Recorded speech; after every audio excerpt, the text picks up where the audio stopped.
Radhe Radhe everyone, माँ का संसार का वीडियो में आप सबका स्वागत है। कैसे हैं आप लोग? आई होप आप लोग स्वस्थ होंगे, मस्त होंगे और लाइफ को पॉजिटिवली स्पेंड कर रहे होंगे। आज है डे 14 और मैंने खुद के लिए जो मोटिवेशन लिखा है वो है, किस्मत से लड़ने की ताकत रखिए, सब आपके हाथ में है।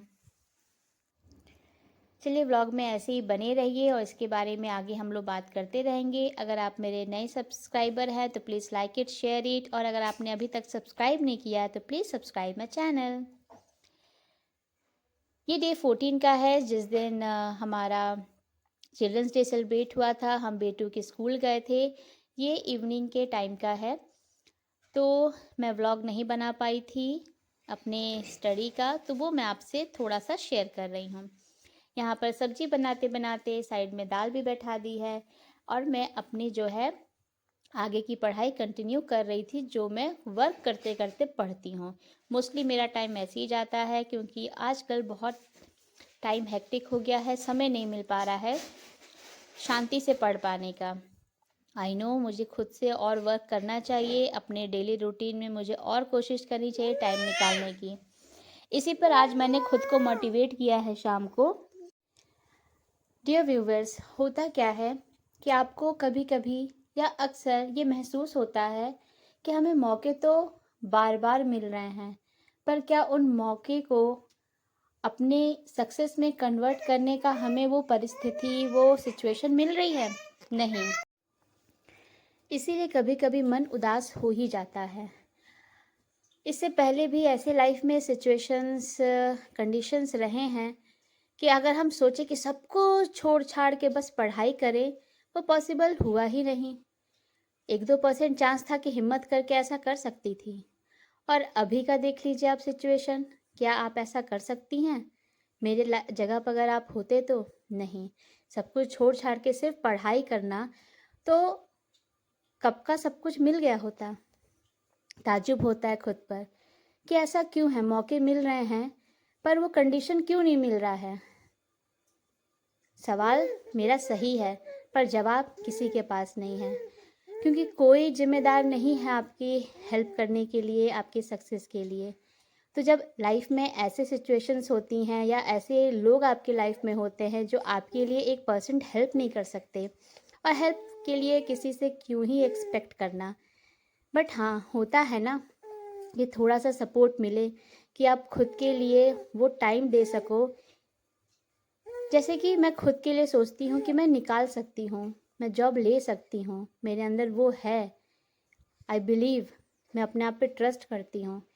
पर क्या फ़ायदा, मेरे अंदर वो एबिलिटी है कि मुझे अगर पूरा टाइम दे दिया जाए अकेले बैठ कर पढ़ने का, क्योंकि मैं, ऐसे बहुत लोग हैं जिनके अंदर वो एबिलिटी है, नो डाउट, बट मेरे अंदर वो एबिलिटी, इसलिए मैं इसको हाईलाइट कर रही हूँ क्योंकि मैं उसके लिए 100% देने को तैयार हूँ। मैं देना चाहती हूँ, मैं दूंगी, मैं मेहनत करने से पीछे भी नहीं हटना चाहती। लेकिन क्या है ना कि मुझे वो सपोर्ट नहीं मिल पा रहा है कि अकेले सब कुछ छोड़ छाड़ के बस मैं पढ़ाई करूँ। इसलिए कभी कभी बचपन याद आता है। बचपन वो होता था जिसमें हमें सिर्फ हमारी प्राइमरी ड्यूटी होती थी पढ़ाई करना। तुमको सिर्फ पढ़ना है, अच्छे नंबर लाने हैं, बाकी सब छोड़ दो। ऐसे पेरेंट्स हमें कहा करते थे कि आपके लिए हम कुछ कर रहे हैं तो बदले में आपसे हमें अच्छे मार्क्स चाहिए, क्योंकि हमारे पेरेंट्स के लिए हमारा अच्छा मार्क्स लाना ही सबसे इम्पॉर्टेंट था। को करिकुलर एक्टिविटीज़ तो हम अपने आप ही उसमें पार्टिसिपेट करते थे, एक्सेल कर लेते थे, अच्छा कर लेते थे, पर अलग से कुछ सिखाने के बारे में उतना नहीं सोचा जाता था, क्योंकि हमारे लिए, हमें बचपन से सिर्फ पढ़ने के ऊपर ही फोकस करना सिखाया गया है कि पढ़ाई में नंबर 1 रहो, पढ़ने में अच्छे रहो, पढ़ोगे तो लाइफ में काम आएगा। और जब पढ़ लिख कर सब डिग्रियाँ ले ली तो क्या हुआ, एक स्टेप से बस दूर रह जा रही हूँ। इसीलिए थोड़ा मन उदास था आज। चिल्ड्रंस डे है, मन थोड़ा अच्छा हुआ, इसलिए मैं जाना भी चाहती थी अपने बेटू को लेकर, कि उसके साथ साथ मेरा भी मन थोड़ा अच्छा हो जाए। मैं बच्चे को भी खुश देखना चाहती हूँ, लेकिन अंदर से मन कचोट रहा था आज कि क्यों नहीं मुझे फुल टाइम मिल पा रहा है। फुल टाइम ना सही, स्थिति में ही मुझे इससे ज़्यादा समय क्यों नहीं मिल रहा है। एनीवे, खुद को मोटिवेट करना मेरा काम है, क्योंकि मैं खुद के लिए हूँ और मेरी सक्सेस मेरी है, इसलिए मैं खुद को मोटिवेट करती रहती हूँ। अगर आप मुझसे रिलेट कर पा रहे हैं तो प्लीज़ कमेंट करिए।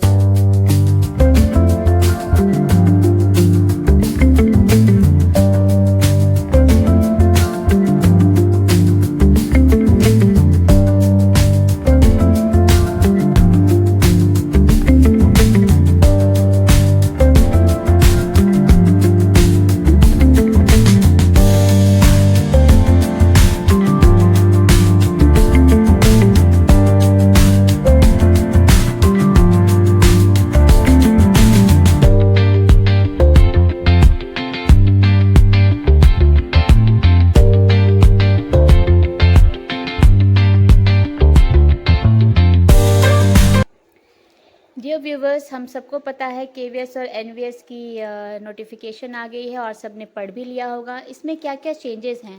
पहला चेंजेस है कि एग्ज़ाम जो है वो 3 tyre, actually 2 tyre and interview, यानी 3 फेज़ को क्लियर करके हमको जो है जॉब मिलेगी। फर्स्ट टायर प्री होगा, सेकेंड टायर मेंस होगा एंड देन इंटरव्यू आपको देना होगा। तो ये पहला चेंज है।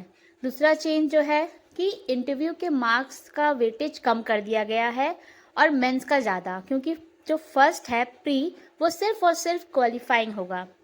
यह है सेकंड चेंज।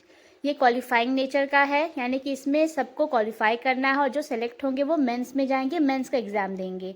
मेंस में जो क्लियर करेंगे उसके मार्क्स आपके ऐड होंगे एंड देन इंटरव्यू के भी मार्क्स आपके ऐड होंगे और उसमें भी जो दोनों मिलाकर हाईएस्ट होंगे उनको जॉब मिलेगी। तो यहाँ पर एक फ़ायदा ये है थर्ड चेंज की, मेंस की और इंटरव्यू के मार्क्स का जो डिफरेंस है वो अलग कर दिया गया है। पहले जो था उससे चेंज हो गया है। अब आपको जो है ज़्यादा से ज़्यादा मेंस में आपको स्कोर करना है और जो ज़्यादा पहले मार्क्स होते थे इंटरव्यू में, अब वो उतने नहीं रह गए, अब कम हो गए हैं। तो एक फ़ायदा है कि हम इसे इंटरव्यू बेस्ड जॉब नहीं कह सकते हैं, जो एक आता था कि इंटरव्यू के भरोसे हैं, इंटरव्यू में ज़्यादा मार्क्स लाना पड़ेगा वगैरह वगैरह। ये थर्ड चेंज हुआ। फोर्थ है कि एक बेनिफिट है, ये चेंज नहीं कह सकते, एक तरह से बेनिफिट है कि फॉर द वुमेंस को एज रिलैक्सेशन मिला हुआ है 10 इयर्स का। तो जो भी प्राइमरी TGT PGT का देंगे, उनका जो भी एलिजिबिलिटी है उसमें सबको 10 इयर्स प्लस करके आपको फ़ायदा है कि आप फॉर्म फिल कर सकते हैं जिसका भी एज अबव हो गया है एलिजिबिलिटी क्राइटेरिया से। ठीक है, उसके बाद ये है कि प्री जो होगा वो आपका ऑब्जेक्टिव होगा और जो मेंस है वो हमारा ऑब्जेक्टिव नहीं है, वो हमारा रिटन है। तो हमें मेंस के लिए प्रैक्टिस करनी होगी। और सबसे बड़ी बात, फ़ीस भी बहुत ज़्यादा है फॉर्म भरने का। ठीक है, अब हमारे पास टाइम बहुत कम है। अगर आप फॉर्म भर रहे हैं तो अभी से इसकी तैयारी के लिए भी आपको लगना होगा। इस ब्लॉग में इतना ही, तब तक के लिए राधे राधे।